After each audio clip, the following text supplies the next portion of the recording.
Okay, students, here is a little video walking through the GDP comparison assignment. So this is for Econ 20204. It should look basically the same for sections 2 and 3. What you'll be given is a map, just like this, that shows all of the different states in the United States with some country from elsewhere in the world compared to it. And the author of this original blog post was claiming that the GDP of this particular state, so here we have this state, is roughly equal to the GDP of Israel in the year 2017. So I'm creating a video now that's going to replace the one that's here that gets more to the point. But what I'm going to do is ask you, first of all, to go back and review the expectations of professionalism for the class. Then you go and you download this data set that I'm going to post. You're going to create a new Excel file with only the data for your state and country all in one worksheet. And there's a tab in the spreadsheet that looks like this. Then you'll save your Excel file appropriately. And then you'll follow these steps. So there's the following steps that we have to walk through. So let me move this out of the way. And what you can see here is the spreadsheet that you're going to pull up when you download it from the assignment. And what we have here is each of you has a state and country pair listed. And I've got all the sections in the same tab here. So the first step of the assignment is to calculate the real GDP for your state for every year since 1963. So what you're going to do is you're going to open up this tab, which is the student setup sheet. And I've set it up for you so that all you really have to do is do the calculations. So you find your state, okay, and then you go to this page and you say, okay, well, my state is, and I can just put in a state, for example, here. So North Carolina, right? I'll put in a state there, and then I go to the state country pairs, and it looks like if my state is North Carolina, then I'm going to do Poland. And so then I will go in and I'll put my country here, all right? And then I can copy those to each of the different tabs by hitting Control and C, and then I hit Control and V to paste. So, or Command and C and Command and V if you're on a Mac. And you can double click on the right-hand side of a tab in order to make it visible. So that's kind of a cool thing that you can do. So it'll automatically increase the width of a cell so that everything inside the cell can be seen. So I really like that. Okay, so what do we need? We need the NGDP for the state. So here we go to the NGDP of the state. Here's all the different states, and we have data for each state, and it's the nominal GDP for each state, so by year. So I'm just going to grab a state at random here, and what I do is I select the whole column and hit Control C or Command and C, right? And then I can cut it and I can paste it right here. Oops, that didn't work. Okay, I'll try it again. All right, let me hit Command and C here to copy that column.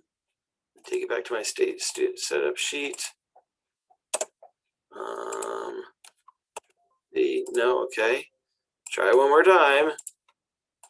I think it's because I had not gotten out of the cut and paste for the previous thing.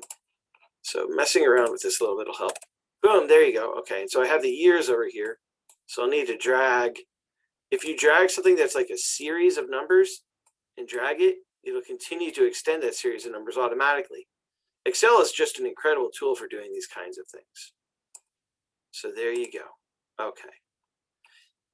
Now I need to convert this nominal GDP into real GDP. And I do that using the CPI, which is something we talked about in class. So here's the CPI by year, and here's the data for it.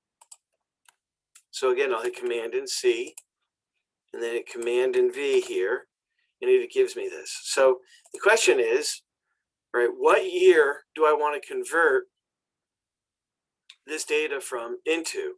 And because the country level data is all in 2019 dollars, I'm going to want to convert this data into 2019 dollars. So I'm going to say that I want this this cell to be equal to this value, the value of that cell multiplied by, and then you're going to have to correctly choose which cells, I'll pick two, that just as an example, this divided by this, that's an example. It's probably not the right answer, right? And it converts the data from one year into another. So this is now real GDP in whatever year, in the base of whatever year I put in the numerator here, which was C36. So that'd be 1996. Okay. Now that's not the right way to do that exactly, but I want you to try to figure it out. The next thing that you need to find is the real GDP for the countries. So if you right click over here, you find the real GDP by country tab here, and it has all the different countries starting in 1963. So I'm just going to grab a country at random here. I'll pick Kazakhstan. Okay, that's cool. Kazakhstan, right? So I'll hit Control and C, and then I'll go back to my student setup sheet, and I'll plug in the data there. Boom. Notice there's some empty data for Poland. I don't know why exactly, or this is actually Kazakhstan, but why is there empty data there? Well, maybe it would be worthwhile to go and look it up.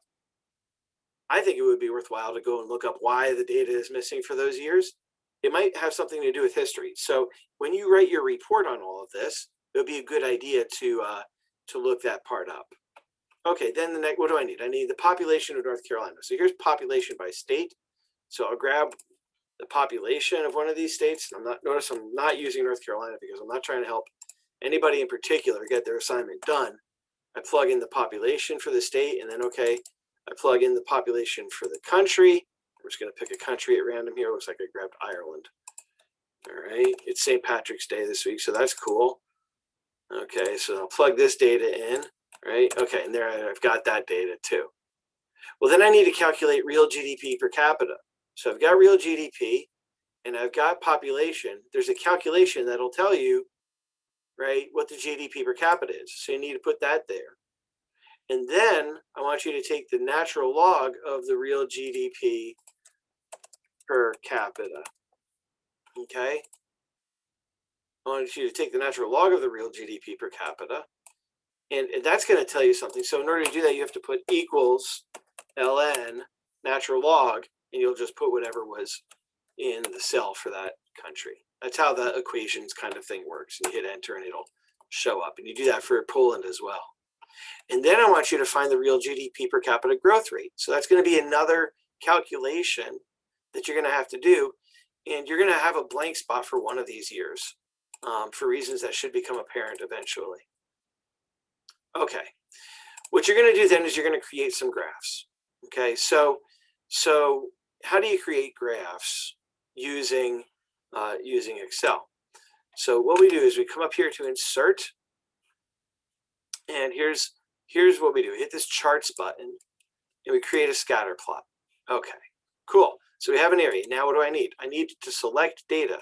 So I right click on the graph box and I hit select data. What am I going to do? I'm going to enter a new series. Add a new series. What am I going to call this? I'm going to call this population of state and country. You should put your state and country names there. What values am I going to use on the bottom axis? Well, I'm going to use the years. Here's the years. I'm going to use the years, and I grab the top one, and then I go all the way down to the bottom one, and I select all of those. And there I go. I've got the years. And then what data am I going to use for the Y series values? Well, I'm going to use these data. All right. And actually, this is just the data population of the state. So this is the population of the state for this series. Hit OK, and what happens? All right. OK. Hey, there it is. There's the population of the state for every year. Now I can also select data again. I can add another series, and this can be population of country, right? And I'm going to do the same thing. I'm going to use the same X values from here to here. And then I'm going to use the Y values for the country from here down to here. Hit OK. Hit OK. And what do we have? Hey, that's a really cool graph. All right. It shows the population growing for the state and for the country. Now I'm going to want to include labels, right? So I need to format the chart, right? And I need to do a whole bunch of things like, actually, let me do this. If I just click on this, then it's at the design tab here. I can add a chart element over here. So I can put in an axis title for the horizontal. Okay, so that's going to be years. And then I can add an axis title for the primary vertical, and I can say that this is population.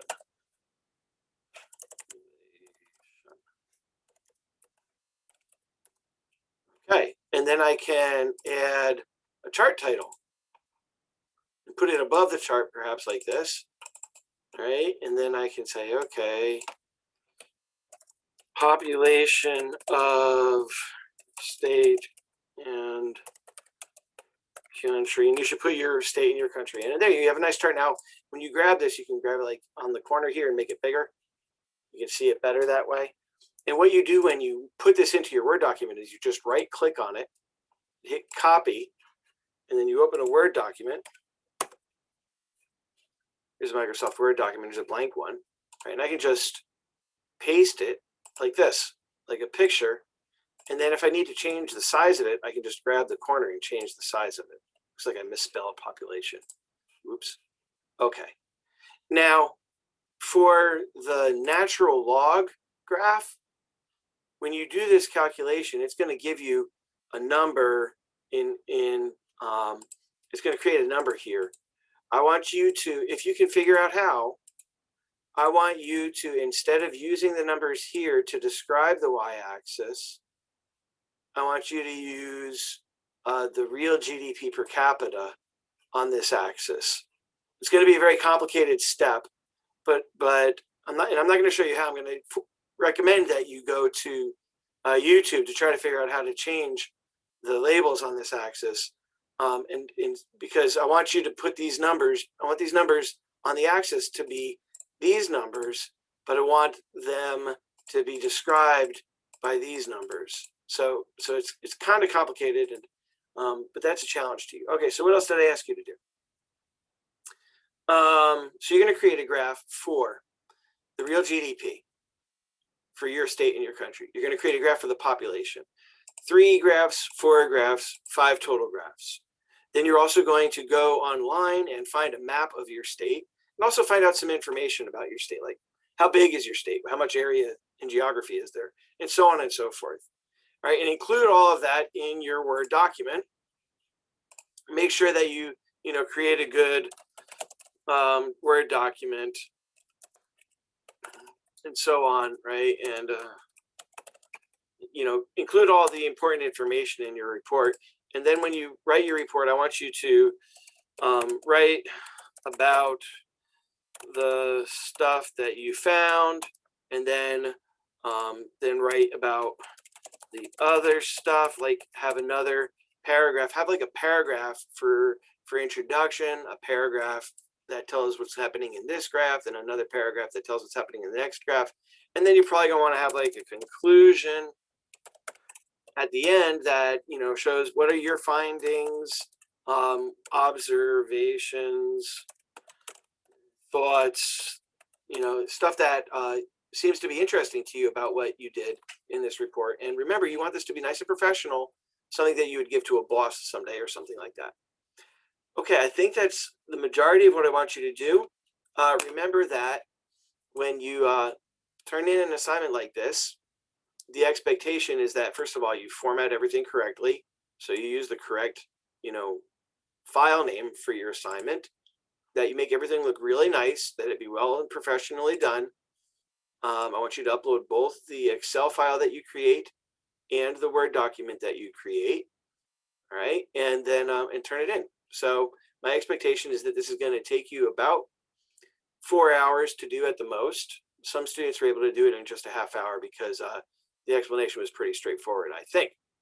Okay, that's all I have for you. I think that there's nothing else that should really be terribly confusing for you about this. I've set it up nice and easy. I hope you do well. Thank you.